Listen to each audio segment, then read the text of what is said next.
ನಮ್ಮ ನಿಸರ್ಗ ಕ್ರಿಯೇಷನ್ಸ್ನ ಕನ್ನಡ ಕಲಿಕೆ ಕ್ಲಾಸ್ಗೆ ಸ್ವಾಗತಿಸುತ್ತಾ ಇವತ್ತು 6ನೇ ತರಗತಿಯ ಪಾಠ 5ರಲ್ಲಿ ಇರುವಂತಹ ಮಳೆರಾಯನ ಹುಟ್ಟು ಗದ್ಯವನ್ನು ಅದರಲ್ಲಿರುವಂಥ ಪ್ರಶ್ನೆಗೆ ಉತ್ತರಗಳನ್ನು ಬರೆದು ಪ್ರಾಕ್ಟೀಸ್ ಮಾಡೋಣ. ಅದರಲ್ಲಿ ಮೊದಲನೇ ಮೇಯ್ನ್ ಅಂದರೆ ಆ ಅಂತ ಕೊಟ್ಬಿಟ್ಟು ಕೆಳಗಿನ ಪ್ರಶ್ನೆಗಳಿಗೆ ಒಂದೊಂದು ವಾಕ್ಯದಲ್ಲಿ ಉತ್ತರಿಸಿ ಅಂತ ಹೇಳಿ. ಮೊದಲನೇ ಕ್ವಶನ್, ಭೂದೇವಿಯ ಗೋಳು ಎಲ್ಲಿಗೆ ಮುಟ್ಟಿತು ಅಂತ ಕೊಟ್ಟಿದ್ದಾರೆ. ಅದಕ್ಕೆ ಉತ್ತರವಾಗಿ ನಾವು ಉತ್ತರ ಅಂತ ಹಾಕ್ಕೊಂಡು ಇದನ್ನು ಹಾಗೆ ಬರೆಯೋಣ. ಭಾ ಕೊಂಬು ಕಿಲಿ ಭೂ, ದಾಗೆ ಏತ್ವ ಮತ್ತು ದೀರ್ಘ ದೇ ಆಗುತ್ತೆ, ವಾಗುಡಿಸು ವಿ ಯ. ಭೂದೇವಿಯ ಇಲ್ಲೇ ಇರುತ್ತೆ, ಗೋಳುನ ಅಲ್ಲೇ ನೋಡ್ಕೊಂಡು ಬರೀಬೋದು. ಗಾ ಏತ್ವ ಕೊಂಬು ಕಿಲಿ ದೀರ್ಘ ಆಗುತ್ತೆ, ಲಾ ಕೊಂಬು ಳು. ಗೋಳು ಎಲ್ಲಿಗೆ ಅನ್ನೋದು ಪ್ರಶ್ನಾರ್ಥಕ ವಾಕ್ಯ. ಅದಕ್ಕೆ ಬದಲು ನಾವು ಉತ್ತರವನ್ನು ಬರೀಬೇಕು. ಅದಕ್ಕೆ ಆಕಾಶವನ್ನು ಸಿಂಗಲ್ ಕೋಟ್ಸಲ್ಲಿ ಬರೀತೀನಿ. ಆ ಕಾಕಿಲಿ ಕ ಶ ವ ನಾಕೊಂಬು ನೂಗೆ ನಾವತ್ತು. ಆಕಾಶವನ್ನು ಮುಟ್ಟಿತು ಪ್ರಶ್ನೆಯಲ್ಲೇ ಇದೆ, ನಾವು ಅದನ್ನೇ ಬರಿಬೋದು. ಮಾಕೊಂಬು ಮೂ ಟಾಗುಡಿಸು ಟಿ ಟೀಗೆ ಟಾವತ್ತು ಮುಟ್ಟಿ ತಾಕೊಂಬು ತು ಮುಟ್ಟಿತು ಅಂತ. ಭೂದೇವಿಯ ಗೋಳು ಆಕಾಶವನ್ನು ಮುಟ್ಟಿತು ಅಂತ ಬರಿತೀವಿ. ನೆಕ್ಸ್ಟ್, ಲೋಕವೆಲ್ಲ ಏಕೆ ನಡಗಿತು ಅಂತ 2ನೇ ಪ್ರಶ್ನೆ. ಅದಕ್ಕೆ ಉತ್ತರವಾಗಿ ಸೂರ್ಯದೇವ ಸಾಕೊಂಬಕಿಲಿ ಸೂ ಯಾ ಬರೆದು ಆಮೇಲೆ ಅರ್ಕಾವತ್ತು ಕೊಡ್ತೀವಿ. ಓದ್ಬೇಕಾದ್ರೆ ಅರ್ಕಾವತ್ತು ಓದಿ ಆಮೇಲೆ ಯಾನ ಓದ್ತೀವಿ. ಅಂದರೆ ಸೂ ಏ ಯಾ. ಸೂರ್ಯ ದೇವ ಅಂತ ಬರ್ಕೊಳ್ಳೋಣ. ದಾ ಏತ್ವ ದೀರ್ಘ ದೇ ವ. ಸೂರ್ಯದೇವ ಸಮುದ್ರ ರಾಜನ ಸ ಮಾಕೊಂಬು ಮೂ, ದಾಗೆ ಅರ್ಧ ಚಂದ್ರ ಕೊಟ್ಟಿವಿ ಅಂದರೆ ದ್ರ ಸಮುದ್ರ, ರಾಕಿಲಿ ರಾ ಜ ನ. ಸಮುದ್ರ ರಾಜನ ಮೇಲೆ ಮಾ ಏತ್ವ ದೀರ್ಘ ಮೇಲಾಗೆ ಏತ್ವ ಮೇಲೆ, ರೇಗಿ ರಾ ಏತ್ವ ದೀರ್ಘ ರೇ ಗಾಗುಡಿಸು ಗಿ. ರೇಗಿ ಒಂದು ಸಲ, ಓ 1 0 1 ದಾಕೊಂಬು ದು ಒಂದು ಸಲ ಸ ಲ ಒಂದು ಸಲ. ತಿರ್ರನೆ ತಾಗುಡಿಸು ತಿ ರಾ ಅದಕ್ಕೆ ಅರ್ಧ ಚಂದ್ರ ತಿರ್ರ ನಾಕೆತ್ವ ನೆ. ತಿರ್ರನೆ ತಿರುಗಿದ್ದರಿಂದ ತಾಗುಡಿಸು ತಿ ರಾಕೊಂಬು ರು ಗಾಗುಡಿಸು ಗಿ ತಿರುಗಿ. ದಾಗೆ ದಾವತ್ತು ತಿರುಗಿದ್ದ ರಾಗುಡಿಸು ರೀ ರೀಗೊಂದು 0 ರಿನ್ ದ ತಿರುಗಿದ್ದರಿಂದ ನಡುಗಿತು. ಲೋಕವೆಲ್ಲ ನಡಗಿತು ಅಂತ ಹಾಕ್ಕೊಳ್ಳೋಣ. ಲೋಕ ಲಾ ಏತ್ವ ಕೊಂಬಕಿಲಿ ದೀರ್ಘ ಕ ಆಮೇಲೆ ವಾಕೆತ್ವ ವೇ ಲಾಕಿಲಿ ಲಾ ಅದಕ್ಕೆ ಲಾವತ್ತು. ಲೋಕವೆಲ್ಲ ನ ಡಾಕೊಂಬು ಡು ಗಾಗುಡಿಸು ಗಿ ತಾಕೊಂಬು ತು ನಡಗಿತು ಅಂತ ಬರ್ಕೊಬೋದು. ಸೂರ್ಯದೇವ ಸಮುದ್ರ ರಾಜನ ಮೇಲೆ ರೇಗಿ ಒಂದು ಸಲ ತಿರ್ರನೆ ತಿರುಗಿದ್ದರಿಂದ ಲೋಕವೆಲ್ಲ ನಡಗಿತು ಅಂತ ಹೇಳ್ಬೋದು. ಈಗ ಇಲ್ಲಾಂದರೆ ಇನ್ನೂ ಶಾರ್ಟಾಗಿ ಬರೀಬೇಕಂದ್ರೆ ಸೂರ್ಯದೇವ ರೇಗಿ ಒಂದು ಸಲ ತಿರ್ರನೆ ತಿರುಗಿದ್ದರಿಂದ ಅಂತಲೂ ಬರೀಬೋದು. ಸಮುದ್ರ ರಾಜನ ಮೇಲೆ ಈ 2 ವರ್ಡನ್ನು ಬೇಕಾದರೆ ಬಿಡ್ಬೋದು. ಆದರೆ ಸೆಂಟೆನ್ಸ್ ಅಂದರೆ ವಾಕ್ಯ ಸಂಪೂರ್ಣವಾಗಬೇಕು, ಪರಿಪೂರ್ಣವಾಗಬೇಕು ಅಂದರೆ ನಾವು ಹೀಗೆ ಬರೆದ್ರೆ ಚೆನ್ನಾಗಿರುತ್ತೆ. ಅಂದರೆ ಸೂರ್ಯದೇವ ಸಮುದ್ರ ರಾಜನ ಮೇಲೆ ರೇಗಿ ಒಂದು ಸಲ ತಿರ್ರನೆ ತಿರುಗಿದ್ದರಿಂದ ಲೋಕವೆಲ್ಲ ನಡಗಿತು ಅಂತ ಬರಿಬೋದು. ನೆಕ್ಸ್ಟ್ 3ನೇದು, ಸಮುದ್ರ ರಾಜ ಚೀರ ತೊಡಗಿದ್ದೇಕೆ ಅಂತ ಇದೆ. ಅದಕ್ಕೆ ಉತ್ತರ ಸೂರ್ಯನ ಸಾ ಕೊಂಬು ಕಿಲಿ ಸೂ ಯಾ ಬರೆದು ಅರ್ಕಾವತ್ತು ಕೊಡ್ತೀವಿ. ಓದ್ಬೇಕಾರೆ ಅರ್ಕಾವತ್ತು ಓದಿ ಯಾ ಓದ್ತೀವಿ. ಸೂರ್ಯ ಅಂತ. ಸೂರ್ಯನ ಕಿರಣಗಳ ಕಾಗುಡಿಸು ಕಿ ರ ಣ ಗ ಳ ಕಿರಣಗಳ ಕಾವಿನಿಂದ ಕಾಕಿಲಿ ಕಾ ವಾಗುಡಿಸು ವಿ ನಾಗುಡಿಸು ನೀಗೆ ಒಂದು ಸೊನ್ನೆ ನಿಂದ ಕಿರಣಗಳ ಕಾವಿನಿಂದ ಸಮುದ್ರ ಸ ಮಾಕೊಂಬು ಮಾ ಬರೆದು ಹಿಂಗೆ ಮತ್ತೆ ಕೊಟ್ಟರೆ ಮೂವ್ ಆಗುತ್ತೆ. ಸಮುದ್ರ ತಾಗೆ ಅರ್ಧಚಂದ್ರ ಸಮುದ್ರ ರಾಜನ ರಾಜ ನ ಸಮುದ್ರ ರಾಜನ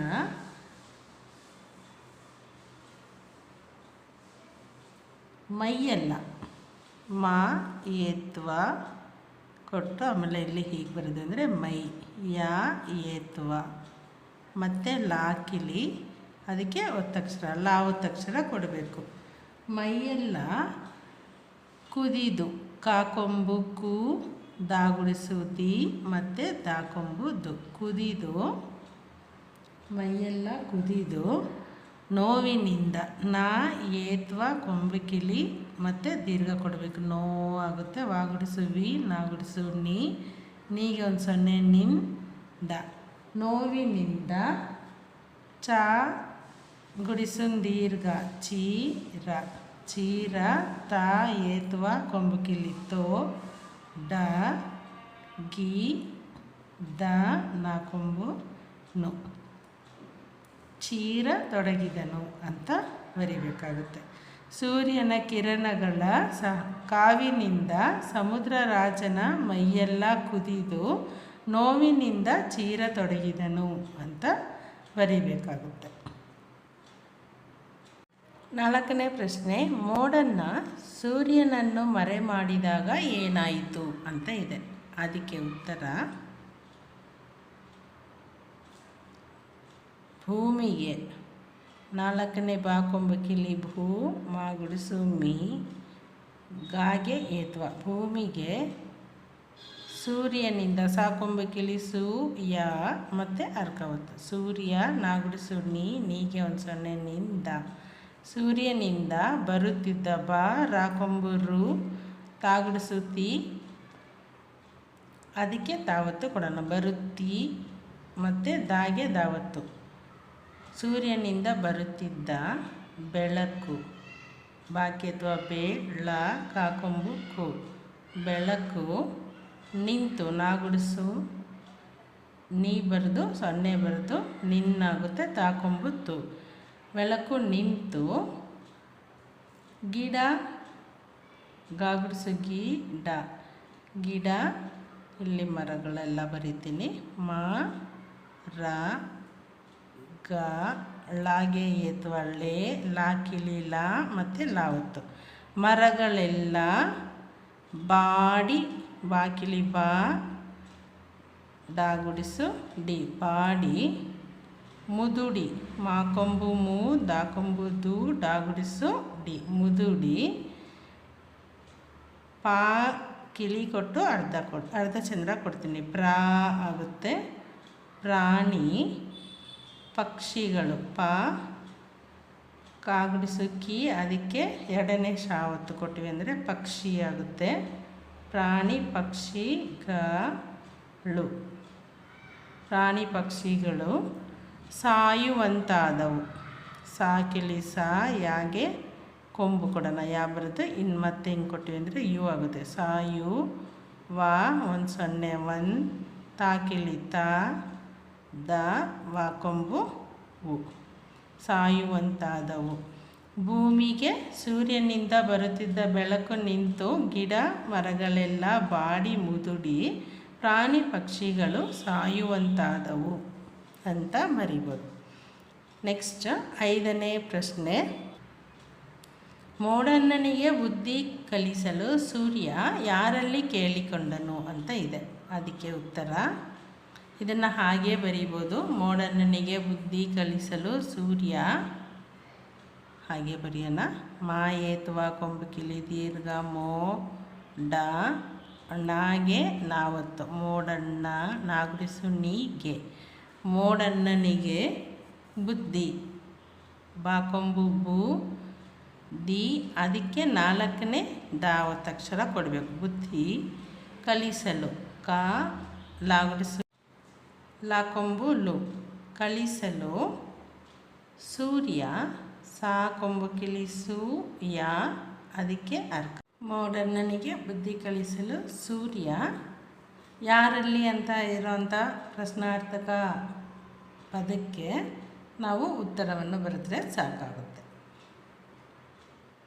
ಗಾ ಕಿಳಿ ಗಾ ಲಾಗುಡಿಸುಳಿ ಗಾಳಿ ರಾಕಿಲಿ ರಾ ಯ ಗಾಳಿ ರಾಯ ನ ಮತ್ತು ನಾಗೆ ಕೊಂಬು ಕೊಟ್ಟು ನಾವತ್ತು ಕೊಡೋಣ, ಆವಾಗ ಗಾಳಿ ರಾಯನನ್ನು ಅಂತ ಆಗುತ್ತೆ. ಕೇಳಿಕೊಂಡನು ಪ್ರಶ್ನೆಯಲ್ಲೇ ಇದೆ, ಅದನ್ನೇ ನೋಡ್ಕೊಂಡು ಬರೆದ್ರೆ ಆಯಿತು. ಕಾಗೆ ಏತು ದೀರ್ಘ ಕೆ ಲಾಗುಡಿಸುಳಿ ಕಾ ಏತುವ ಕೊಂಬು ಕಿಳಿ ಕೋಗೆ ಒಂದು ಸೊನ್ನೆ ಕೊಂಡ ಕೊಂಬು ನೋ ಕೊಂಡನು ಅಂತ. 6ನೇ ಪ್ರಶ್ನೆ ನದಿ ಹೇಗೆ ಹುಟ್ಟಿತು ಅಂತ ಇದೆ. ಅದಕ್ಕೆ 2 ಥರ ಬರೀಬೋದು. ಉತ್ತರ ಸುಲಭವಾಗಿ ಬರೀಬೇಕು ಅಂತಂದರೆ ನದಿ ಮೋಡಣ್ಣನ ಮಾ ಏತುವ ಕೊಂಬು ಕಿಳಿ ದೀರ್ಘ ಮೋ ಡ ನಾಗೆ ನಾವತ್ತು ಮೋಡಣ್ಣನ ಕಾ ನಾಗುಡಿಸೊಂದು ದೀರ್ಘ ಕೊಟ್ಬಿಟ್ಟು ಮತ್ತೆ ಅದಕ್ಕೆ ನಾವತ್ತು ಕಣ್ಣಿ ರೀ ರಾಗುಡಿಸು ರೀ ನಾಗುಡಿಸು ನೀಗೆ ಒಂದು ಸೊನ್ನೆ ನಿಂದ ಕಣ್ಣೀರಿನಿಂದ ಹುಟ್ಟಿತು. ಆ ಕೊಂಬು ಹೂ ಟಾಗುಡಿಸು ಟೀಗೆ ಟಾವತ್ತು ಹುಟ್ಟಿ ತಾಕೊಂಬು ಹುಟ್ಟಿತು ಅಂತ ಬರೀಬೋದು.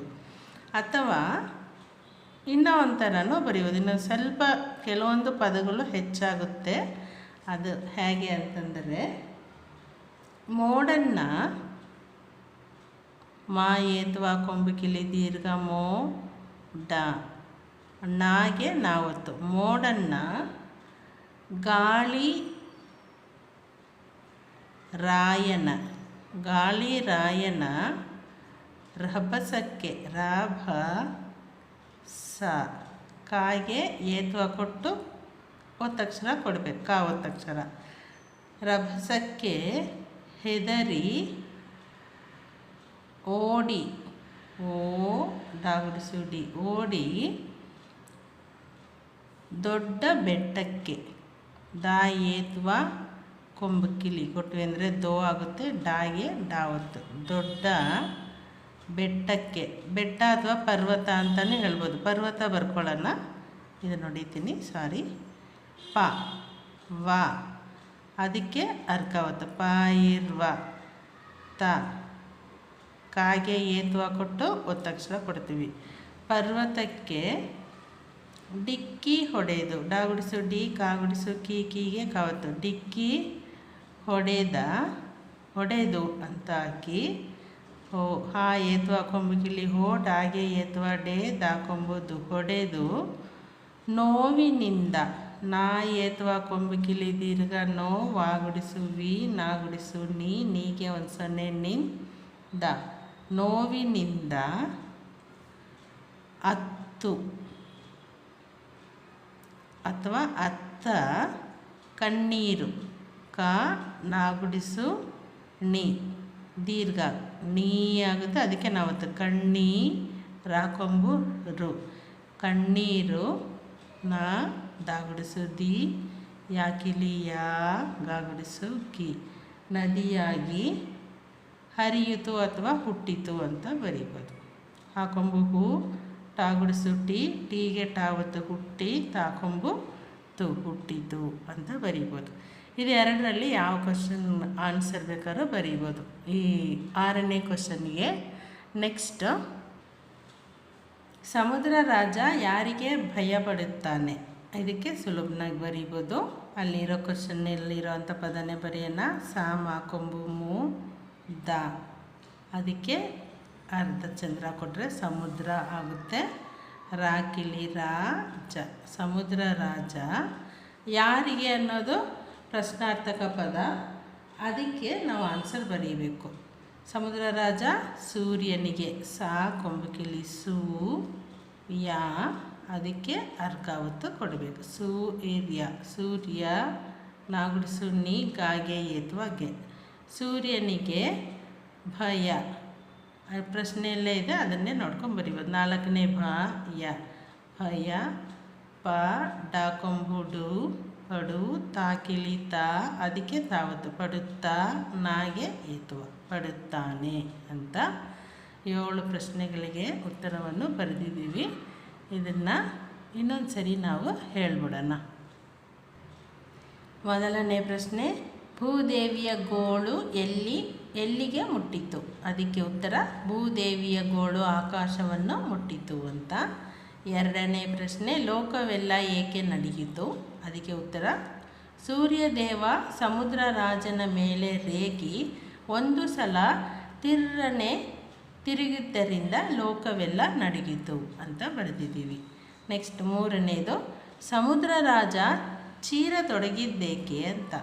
ಅದಕ್ಕೆ ಸೂರ್ಯನ ಕಿರಣಗಳ ಕಾವಿನಿಂದ ಸಮುದ್ರ ರಾಜನ ಮೈಯೆಲ್ಲ ಕುದಿದು ನೋವಿನಿಂದ ಚೀರತೊಡಗಿದನು ಅಂತ ಬರಿಬೋದು.